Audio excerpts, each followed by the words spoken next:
ప్రభునందు ప్రేమటువంటి దేవుని కుటుంబం, దేవుని బిడలారా, మొదటిగా దేవాది దేవునికి స్తుతులు స్తోత్రాలు చెల్లిస్తూ ఉంటున్నాను.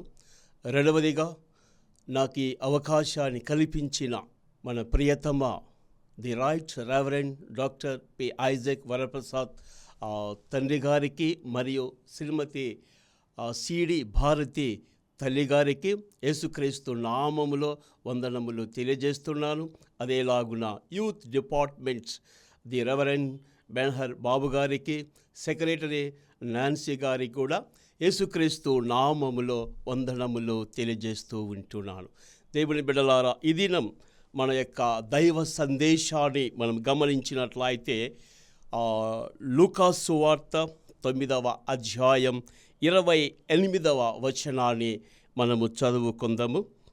ఈ మాటలు చెప్పినది మొదలుకొని రమారమి 8 దినములైన తర్వాత ఆయన పేతురును, యోహానును, యాకోబును వెంటబెట్టుకొని ప్రార్థన చేయుటకు ఒక కొండను ఎక్కెను. చిన్న ప్రార్థన చేసుకుందాం. కృపగలిగిన దేవా, జీవము కలిగిన మా తండ్రి, జీవాధిపతి, మీ పాదాలకు స్తుతులు స్తోత్రాలు వందనములు చెల్లిస్తున్నాము దేవా. మా దేవుడు, మా ప్రభుడు, మా రక్షకుడుగా మీరున్నందుకు మీకు స్తుతులు స్తోత్రాలు చెల్లిస్తున్నాము తండ్రి. ఈ 2025వ సంవత్సరంలో, ఈ శ్రమల కాలంలో, ఈ దుఃఖ దినాల్లో, ఈ సంతాప దినాల్లో, ఈ పుణ్య దినాలలో ప్రభా తండ్రి, మీరు అనుభవించిన ఆ శ్రమలను గురించి మేము ధ్యానం చేస్తూ ఉండగా మీ కృప, మీ సహాయం మాకు దయచేయమని క్రీస్తు నామములో వేడుకొంచున్నాము తండ్రి. ఆమేన్. దేవుని బిడ్డలారా, ఈ దినం క్రీస్తు రూపాంతరము గురించి మనము ధ్యానము చేయబోతూ ఉన్నాం. లేదా రూపాంతర కొండపైన యేసుక్రీస్తు ప్రభుల వారు చేసిన ఆ ప్రార్థనను మనము ధ్యానము చేస్తూ ఉంటున్నాం. ఈ రూపాంతరం గురించి మత్తయి సువార్త 17వ అధ్యాయం 1వ వచనం నుండి 8 వచనాలలో, మార్కు రాసిన సువార్త 9వ అధ్యాయం 1వ వచనం నుండి 8 వచనాలలో, మరి మనం చదువుకున్న మత్తయి సువార్త 9వ అధ్యాయం 28వ వచనం నుండి 36 వచనాలలో మనం చూచినట్లయితే రూపాంతర అనుభవం గురించి రాయబడినట్లుగా మనం చూస్తూ ఉంటున్నాం. యేసుక్రీస్తు ప్రభుల వారు ఎందుకు రూపాంతరము పొందవలసి వచ్చినది అనేసి మనం చూచినట్లయితే, యేసుక్రీస్తు ప్రభువు సిలువకు పోకముందు రూపాంతర అనుభవాన్ని ఆయన పొందినట్లుగా మనము చూస్తున్నాం. సిలువ యాత్రలో, సిలువ మార్గములో రూపాంతరము అనే మజిలీ చాలా ప్రాముఖ్యమైనదిగా ఉన్నట్లుగా మనం చూస్తున్నాం.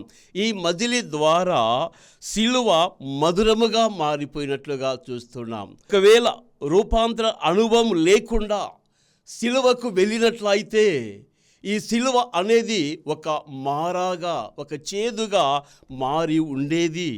అయితే యేసుక్రీస్తు ప్రభుల వారు రూపాంతరం పొందుట కొరకై రూపాంతర కొండను ఆయన ఎక్కిన దేవుడుగా, ప్రభుగా, రాజుగా ఆయన ఉంటున్నాడు.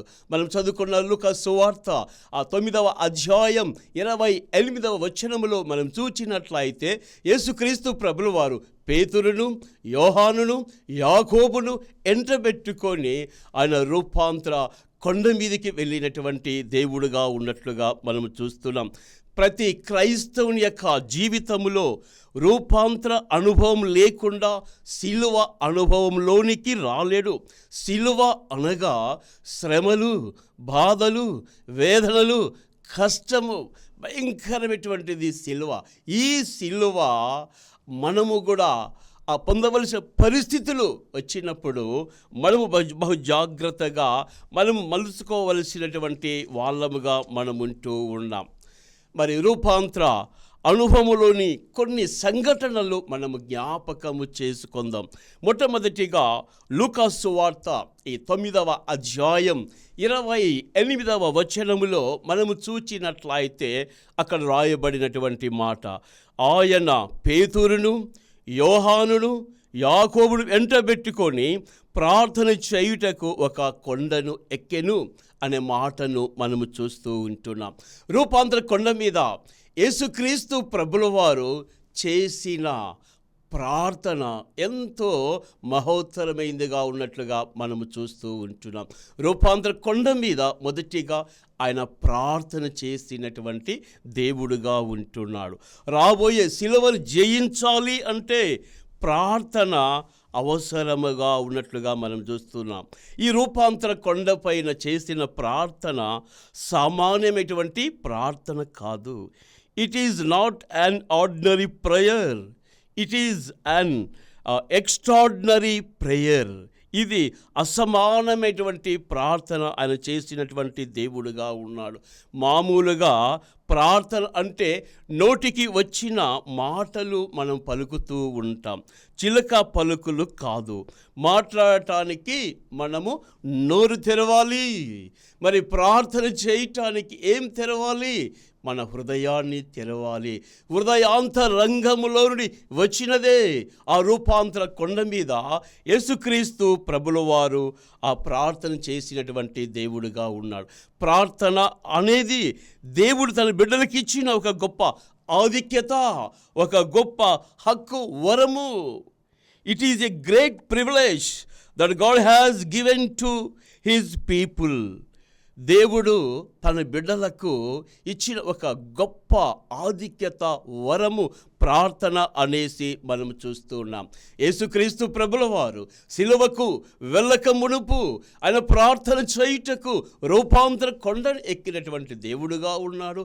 ఆ రూపాంతర కొండ మీద ఆయన చేసిన ప్రార్థన సమానమైనటువంటి ప్రార్థన కాదు, అసమానమైనటువంటి ప్రార్థన ఆయన చేసినటువంటి దేవుడుగా ఉన్నాడు. ఆయన ప్రార్థన చేస్తూ ఉండగా ఏమి జరిగినది అనేసి మనము గమనించి చూచినట్లయితే 29వ వచనాన్ని మనము చదువుకుందాం.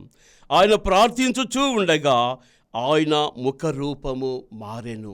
దేవుని బిడ్డలారా, యేసుక్రీస్తు ప్రభుల వారు ఆ రూపాంతర కొండ మీద ఆయన అసమానమైనటువంటి ప్రార్థన చేసిన దేవుడుగా ఉన్నాడు.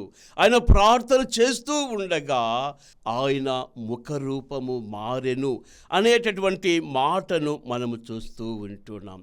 యేసు ప్రభుల వారు ఆ రూపాంతర కొండ మీద ఆయన ప్రార్థన చేశాడు, మొదటి విషయం. రెండవదిగా ఆయన ప్రార్థన చేస్తూ ఉండగా ఆయన ముఖరూపము మారెను అనేసి ఇక్కడ మనం చూస్తున్నాం.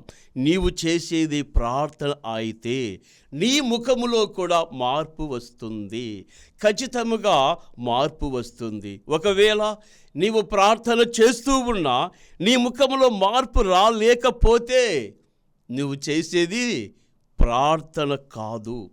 ఎన్ని ఏళ్ళ నుండి, ఎన్ని సంవత్సరాల నుండి మార్పు లేని ప్రార్థన నువ్వు చేస్తూ ఉన్నావేమో ప్రియా దేవుని బిడ, నిన్ను నీవు పరీక్షించుకోవాలి అన్నదే దేవుని యొక్క ముఖ్య ఉద్దేశమై ఉన్నది అనేసి నేను మీకు తెలియజేస్తున్నాను.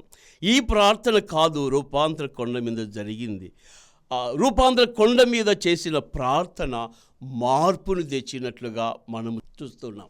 మరి ముఖము మారాలి, అందుకే రూపాంతర అనుభవ ప్రార్థన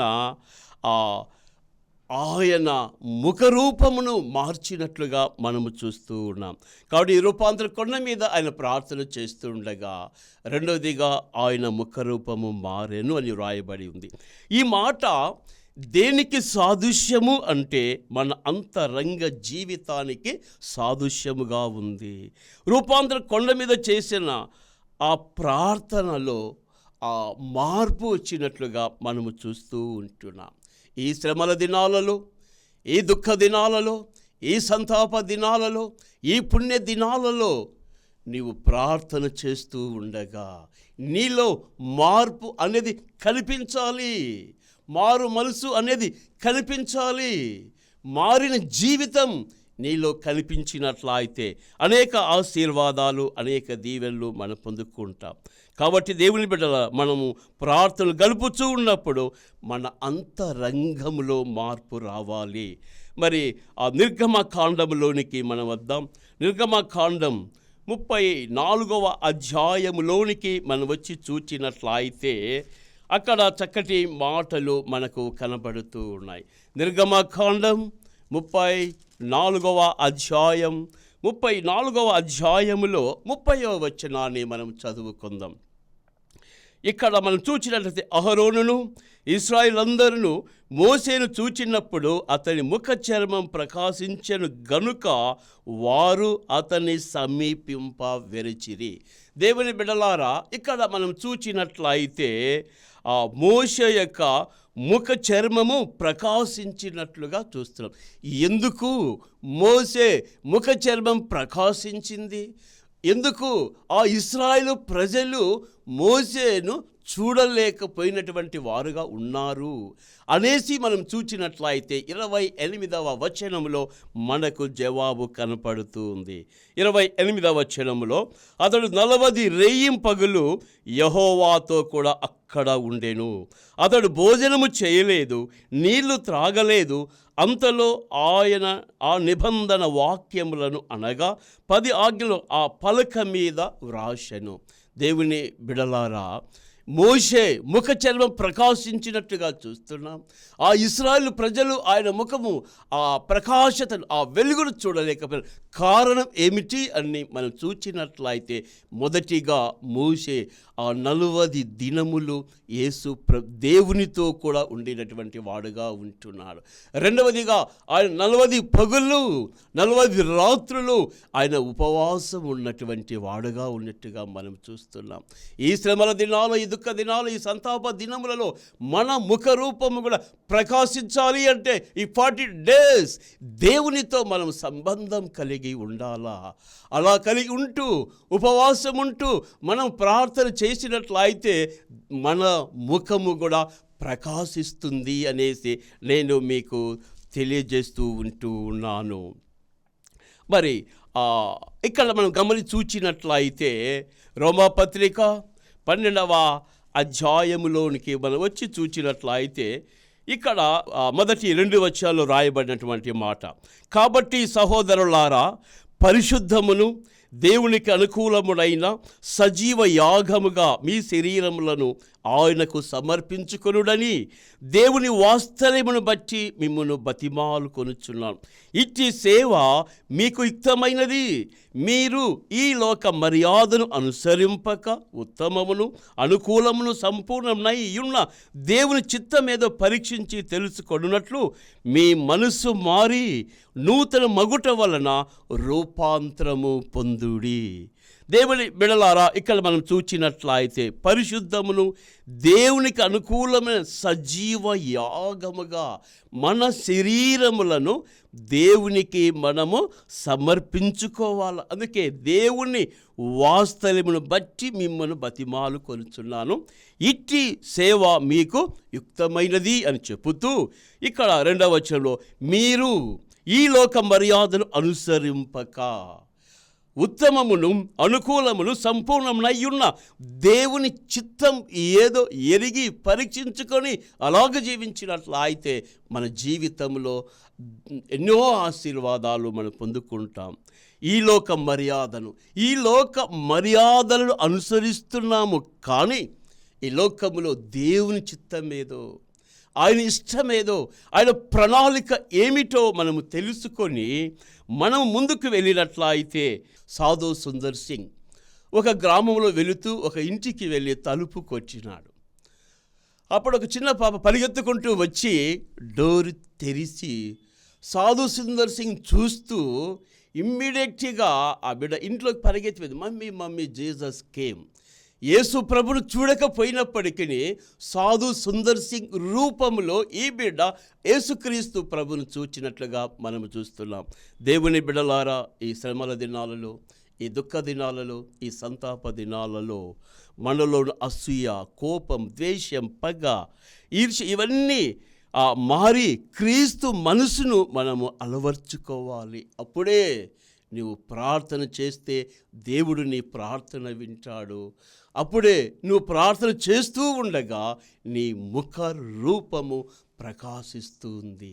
మరి 3వదిగా మనం గమనించి చూచినట్లయితే 29వ వచనములో మనకు 2వ భాగములో రాయబడిన మాట, ఆయన వస్త్రములు తెల్లనివై దగదగ మెరిసెను. మూడవదిగా ఆయన వస్త్రములు తెల్లనివై దగదగ మెరిచెను. రూపాంతర కొండ మీద యేసుక్రీస్తు ప్రభుల వారు ఆయన ప్రార్థన చేస్తున్నటువంటి దేవుడుగా ఉన్నాడు. మొదటిగా ఆయన ప్రార్థన చేస్తున్నాడు. రెండవదిగా ఆయన ప్రార్థన చేస్తుండగా ఆయన ముఖరూపం మారింది. మూడవదిగా ఆయన ప్రార్థన చేస్తూ ఉండగా ఆయన వస్త్రములు తెల్లనివై దగదగా మెరిసెను అనే మాట ఇక్కడ మనం చూస్తున్నటువంటి వాళ్ళముగా ఉంటున్నాం. మనము ప్రార్థన చేస్తూ ఉన్నప్పుడు మన జీవితం ప్రకాశించాలి. మనలోని దుష్క్రియలు రాలిపోవాలి. సత్క్రియలు మనము అలవర్చుకొనవలసినటువంటి వాళ్ళముగా మనం ఉంటున్నాం. ఈ శ్రమల దినాలలో, ఈ దుఃఖ దినాలలో, ఈ సంతాప దినాలలో ఈ రూపాంతర అంశాన్ని మనం ధ్యానిస్తూ ఉన్నప్పుడు మనలో ఉన్న పాత ఆకులు అనగా దేవునికి ఇష్టం లేనివి అవన్నీ ఎప్పుడైతే మనము తీసివేసుకుంటామో అప్పుడు మన యొక్క వస్త్రములు కూడా తెల్లనివై దగదగా మెరుస్తాయి. మరి నాలుగవదిగా మనం గమనించినట్లయితే ఈ రూపాంతర కొండ మీద నాలుగవ అనుభవాన్ని మనము చూచినట్లయితే ఇక్కడ ప్రాముఖ్యమైన సంఘటన మనకు కనపడుతూ ఉంది. 30-31 వచనాలు మనము చూద్దాం. మరియు ఇద్దరు మనుషులు ఆయనతో మాట్లాడుతూ ఉండిరి. వారు మోషే, ఏలియా అనువారు.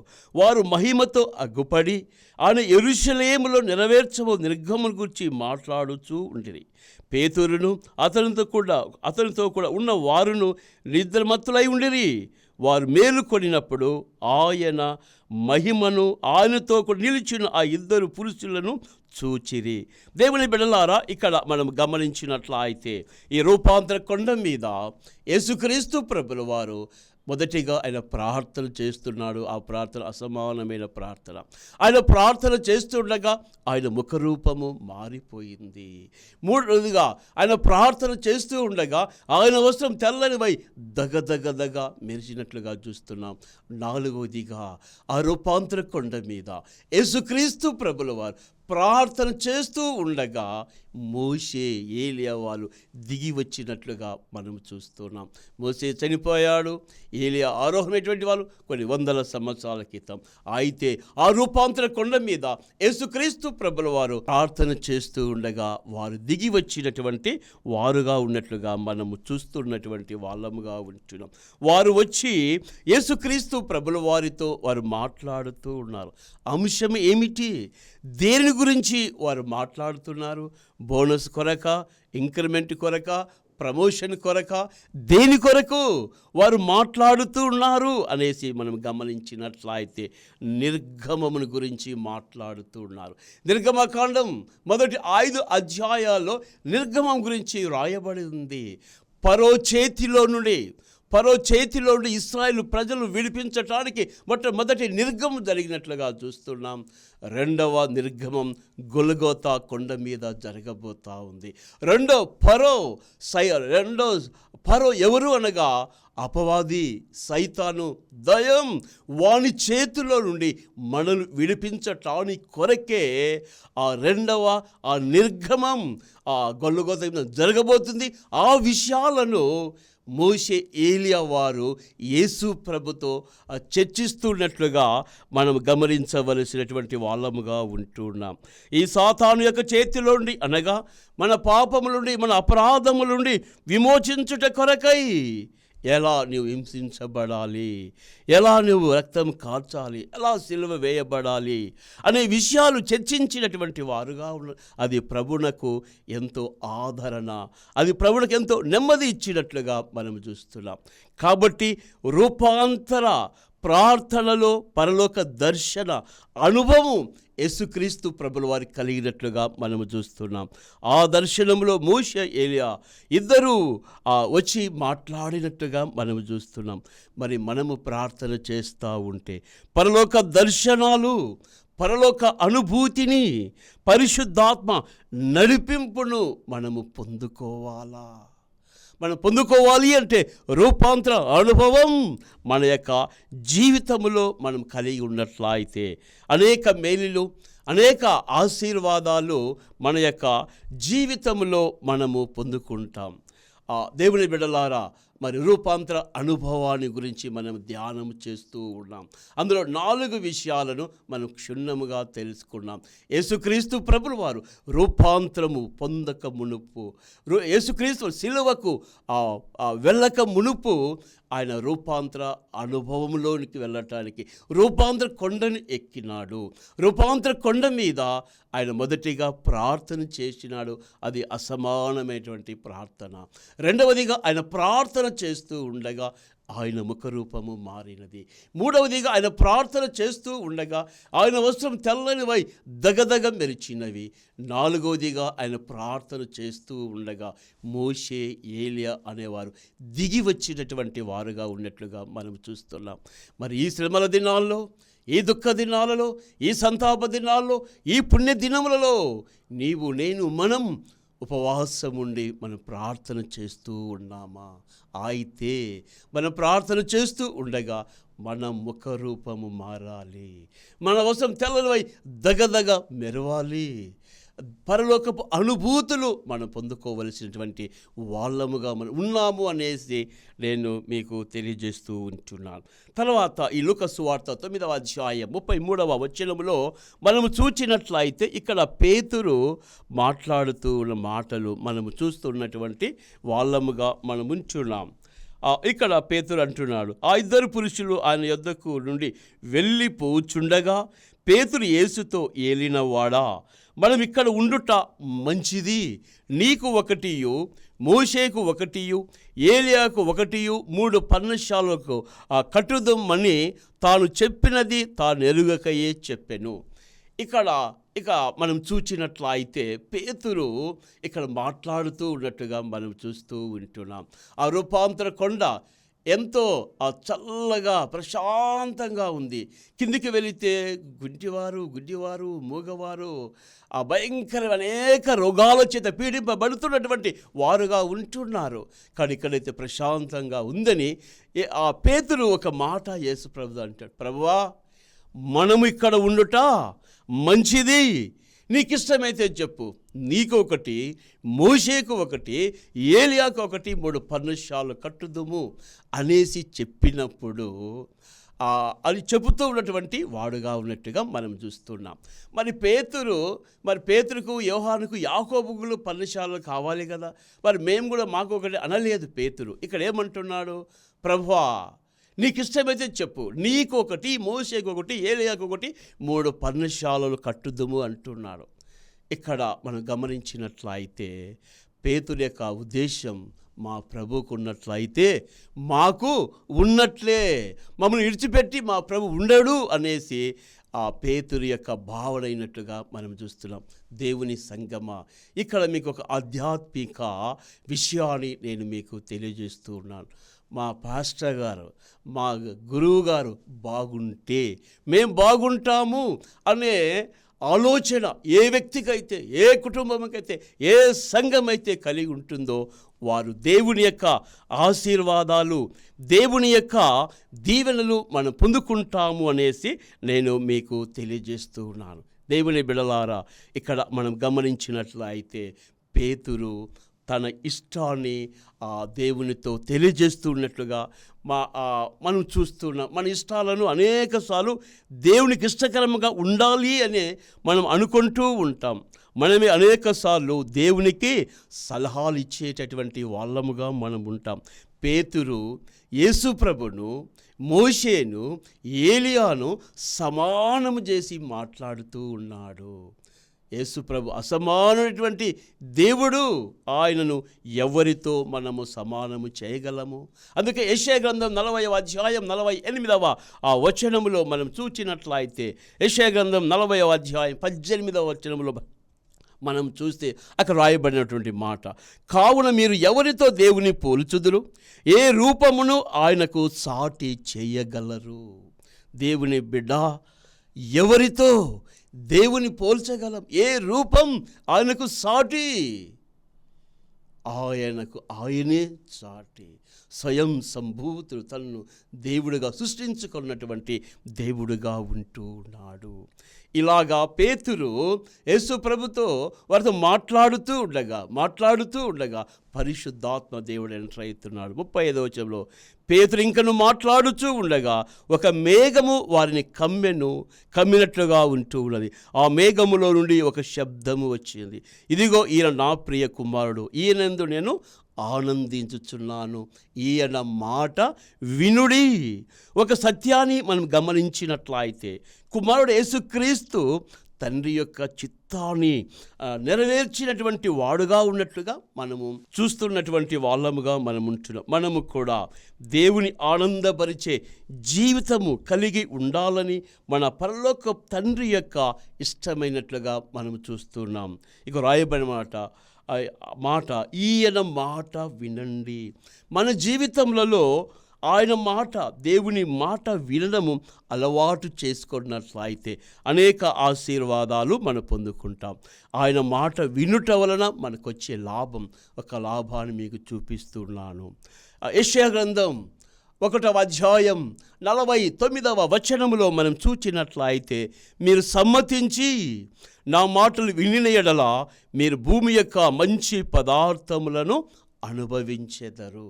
సమ్మతించి అనగా ఇష్టపడి దేవుని యొక్క మాటలు మనము విన్నట్లయితే మనము దేశము యొక్క మంచి పదార్థములు అనగా మంచి ఆ పొజిషన్ను మనము పొందుకుంటాము, మనము మన పిల్లలు. కాబట్టి దేవుని యొక్క మాటలు మనము వినాలా. చూడండి లూకా సువార్త 8వ అధ్యాయంలో 15వ వచనంలో ఒక మాట ఉంది. మంచి నేల నుండి విత్తనం పోలిన వారు ఎవరనగా యోగ్యమైన మంచి మనస్సుతో వాక్యము విని దాన్ని అవలంబించి ఓపికతో ఫలించువారు. మంచి మనస్సుతో మనము వాక్యం విన్నట్లయితే మనము ఫలిస్తాము, మనము దీవించబడతాము, మనము ఆశీర్వదించబడతాము అని దేవుడు తన వాక్యం ద్వారా మనతో మాట్లాడుతూ ఉన్నాడు. మరి రూపాంతర కొండ అనుభవంలో చివరిగా దేవుని యొక్క అభయాన్ని మనం చూస్తున్నాం. మత్తయి సువార్త 17వ అధ్యాయం 7వ వచనంలో రాయబడినటువంటి మాట, యేసు వారి యొద్దకు వచ్చి వారిని ముట్టి లెండి, భయపడకుడి అని చెబుతూ ఉన్నాడు. మన జీవితాలలో అనేకసార్లు భయపడే పరిస్థితులు, సిలువ అనుభవాలు మనకు ఎదురైనప్పుడు, అనగా పిల్లల యొక్క చదువులు, పిల్లల యొక్క ఉద్యోగాలు, పిల్లల యొక్క వివాహాలు, పిల్లలు అప్పులు, అనారోగ్యాలు, ఉద్యోగం, ముసలితనం, వీటన్నిటిలో మనము విజయము పొందాలి అంటే దేవుని మాటలు మనం వినే వాళ్ళముగా మనం ఉండాలి. టోటల్గా మనం చెప్పాలి అంటే ఈ రూపాంతర అనుభవం సిలువను విజయవంతముగా ఎదుర్కోవటానికి సిద్ధపరిచినది. సిలువ అనుభవం ఎదురైనప్పుడు క్రీస్తులాగా సిలువను జయించాలి అంటే, సిలువను సహించాలంటే, సిలువను భరించాలి అంటే రూపాంతర అనుభవం ఎంతో ప్రాముఖ్యమైనది. రూపాంతర అనుభవాన్ని మనం కలిగి ఉండాలి. అప్పుడే రాబోయే సిలువను జయించి అనేకులకు ప్రయోజనకరముగా మనం ఉండగలం. అలాంటి రూపాంతర అనుభవం మనం పొందాలి అంటే మనం ఏం చేయాలి? క్రీస్తు వలె ప్రార్థించాలి, క్రీస్తు వలె జీవించాలి, క్రీస్తు వలె మాట్లాడాలి, క్రీస్తు వలె పనిచేయాలి, క్రీస్తు వలె మనం మారాలి, క్రీస్తును ప్రతిబింబ చేయాలి. క్రీస్తు ప్రతిబింబాలుగా, క్రీస్తు రూపాలుగా మనము జీవించాలా. క్రీస్తును మన యొక్క జీవితాల్లో మనం చూపించాలి. ఈ లెంటు దినాలలో ఈ విధముగా మనం జీవించినట్లయితే అనేక మేలులు, అనేక ఆశీర్వాదాలు మన జీవితంలో మనం పొందుకుంటాం. కాబట్టి ప్రియా దేవుని కుటుంబమా, దేవుని బిడలారా, ఈ 2025వ సంవత్సరంలో, ఈ శ్రమల కాలంలో, ఈ దుఃఖ దినాలు, ఈ సంతాప దినాలు, ఈ పుణ్య దినాలలో రూపాంతర అనుభవము అనేది ఎంతో ప్రాముఖ్యమైంది. కాబట్టి యేసుక్రీస్తు ప్రభుల వారు సిలువకు వెళ్ళకముందు ఆ సిలువను జయించాలి అంటే నేను రూపాంతర కొండని ఎక్కాలి అనేసి పేతురును, యోహాను, యాకోబు వెంట పెట్టుకొని రూపాంతర కొండ మీదకి వెళ్ళి మొదటిగా అక్కడ ఆయన ప్రార్థన చేసినాడు. అసమానమైనటువంటి ప్రార్థన. ఆయన ప్రార్థన చేస్తూ ఉండగా ఆయన ముఖరూపము మారింది. ఆయన ప్రార్థన చేస్తుండగా ఆయన వస్త్రం తెల్లని దగదగ మెరిచినాయి. ఆయన ప్రార్థన చేస్తూ ఉండగా మోషే, ఏలియాను వారు దిగి వచ్చినట్లుగా మనం చూస్తున్నాం. మరి ఈ శ్రమలో, ఈ దుఃఖ దినాలు, ఈ సంతాప దినాలు, ఈ పుణ్య దినాలలో నీవు, నేను, మనల్ని మనం పరీక్ష చేసుకొని దేవునికి ఇష్టకరముగా మనం జీవించటానికి పరిశుద్ధాత్మ దేవుడు తన కృపను మనకు అనుగ్రహించునుగాక. ఆమేన్. ప్రార్థన చేసుకుందాం. కృప కలిగిన దేవా, జీవము కలిగిన మా తండ్రి, జీవాధిపతి, మీ పరిశుద్ధమైన, శ్రేష్టమైన, అమూల్యమైన పాదాలకు మా హృదయపూర్వకముగా మా తలలు వంచి మా నిండు కృతజ్ఞత, స్తుతులు, స్తోత్రాలు చెల్లిస్తున్నాం. దేవా, ఈ శ్రమల దినాలు, ఈ దుఃఖ దినాలు, ఈ సంతాప దినాలు, ఈ పుణ్య దినాలలో ప్రభా ఎంతమంది బిడ్డలైతే 40 days ఉపవాసం ఉండి ప్రార్థన చేస్తూ ఉన్నారు. దేవా, వారు చేస్తున్న ఈ ప్రార్థన, వారు చేస్తున్న ఈ యజ్ఞం, ఈ యాగాన్ని దేవా ఆగిపోకుండా సాగిపోవటానికి మీ కృప, మీ సహాయము దయచేయమని మీ మెండైన మొపైన ఆశీర్వాదములతో దేవా మీరే మమ్మల్ని దీవించి ఆశీర్వదించి కాచి కాపాడుమని క్రీస్తు నామంలో వేడుకొంచున్నాము తండ్రి. ఆమేన్. తండ్రి అయిన దేవుడు, కుమార్తె దేవుడు, పరిశుద్ధాత్ముడే త్రియేక దేవుని దీవెనలు, ఆయన ఆశీర్వాదాలు ఇప్పుడు ఎల్లప్పుడూ సదాకాలం మనకు తోడై ఉండును గాక. ఆమేన్.